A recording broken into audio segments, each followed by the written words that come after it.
Hello, Stockton Astronomical Society, and anybody else interested in the lunar eclipse that's going to be happening this year on March 13th. My name is Jeff Baldwin. I'm a member of the Stockton Astronomical Society. I make telescope mirrors in Lathrop, California.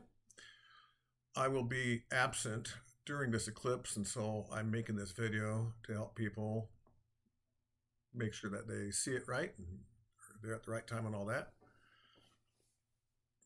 The eclipse is going to happen the night of our SAS meeting. So you go to SAS meeting and then go outside and watch the eclipse. So here we go. I'm going to change over to another screen here. Dink. Here we go.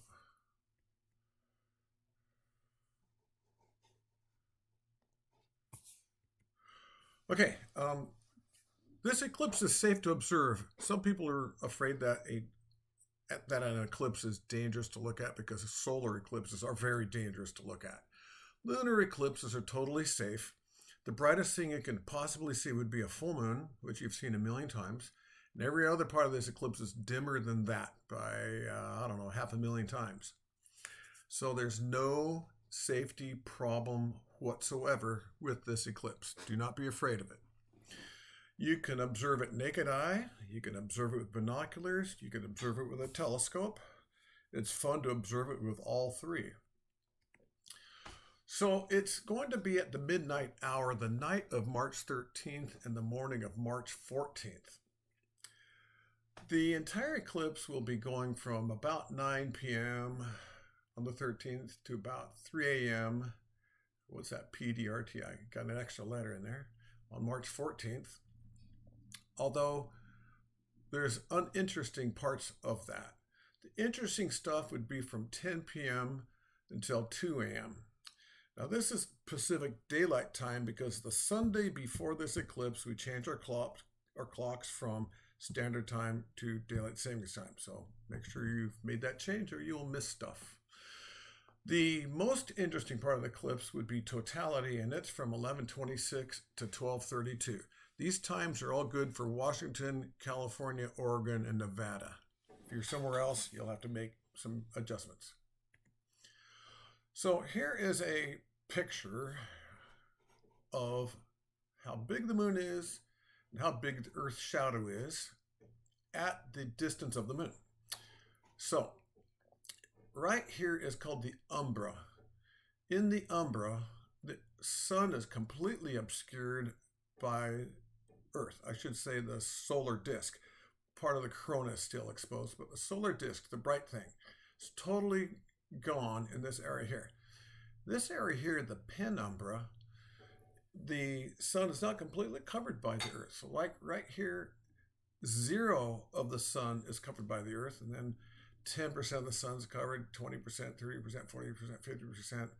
Finally get up to here, and all of a sudden the entire sun is covered by Earth as viewed from the moon. So this is the dark part. This is the semi-dark part. The moon is not going to go dead center. It's going to cut across here, across the top of the umbra, and then out again.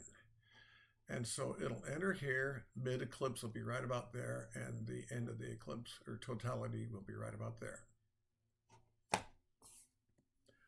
So at 10:09, the moon first touches the umbra. So what I've drawn here is probably 10:11, 2 minutes in. You can see that there's a little bit of the moon inside the umbra. What you'll see now would be this brilliant full moon with a little bit of it eaten away there. Sometime later, as the moon goes further into the umbra, more of the moon is eaten by the Earth's shadow. And it's kind of pretty. It's also interesting. I mean, 1 minute you got yourself a brilliant full moon. The next minute, this thing has been eaten by Earth's shadow. Then, at 11:26, the moon is entirely in Earth's umbral shadow. And it now has a brownish red appearance, and I'll explain why further into this video. But it changes appearance. It'll have reds, yellows, maybe even browns, and depending on the aerosols, maybe even some other colors. Aerosols in Earth's atmosphere. Mid-eclipse is right about midnight. So I don't have any more pictures here, but the next picture would be it here, and then here, and then here, and then it just keeps on going for the next, I don't know, 5 billion years. All right, so here is the schedule of events. You might want to write this down or just be able to re-access this URL. But technically the eclipse is from 9 o'clock to 3 o'clock. You won't see stuff that early or that late. It starts getting interesting at a little after 10 o'clock when the moon first touches the umbra and the shadow starts to eat away at the moon. And then at 11:26, the moon is entirely in Earth's umbral shadow for an hour and 4 minutes.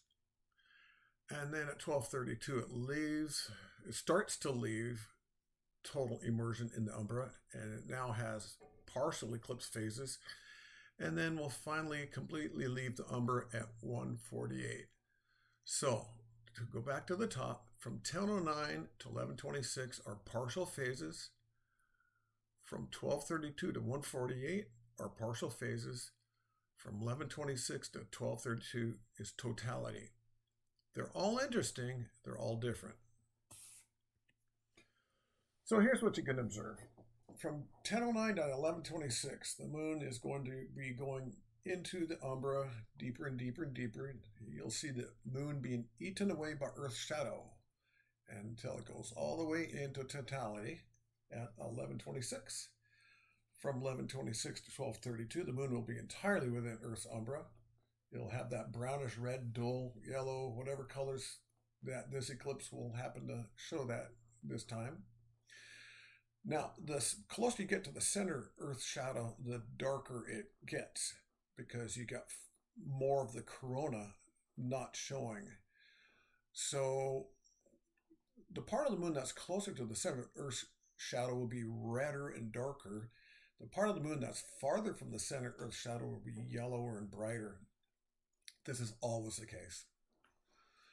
From 12:32 to 1:48, the moon will once again have left the umbra and is now partially eclipsed. And at 1:48, even though still within the penumbra, it's once again a brilliant full moon. We're going to go from a brilliant full moon to a darkened total eclipse back to a brilliant full moon. And the brightness difference is maybe, I don't know, 500,000, something like that. Now, here's the explanation of why the total eclipse looks red. If you're standing on the moon, looking back at the Earth, the sun is completely behind the Earth, and you can't see the sun. There's no direct illumination by the sun.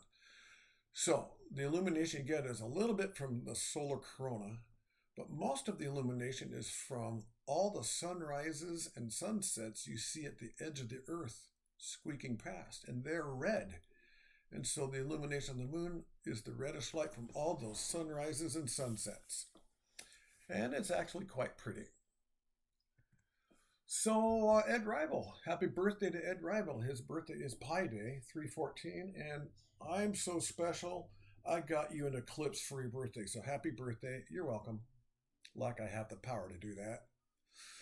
Okay, if any of this didn't make sense to you, or if I'm just not getting the word to you, there's my phone number and there's my email address. You're welcome to contact me. Once again, I'll be out of state from March 10th to March 23rd. I will not be here for the meeting, nor will I be here for the eclipse, but you can contact me nonetheless.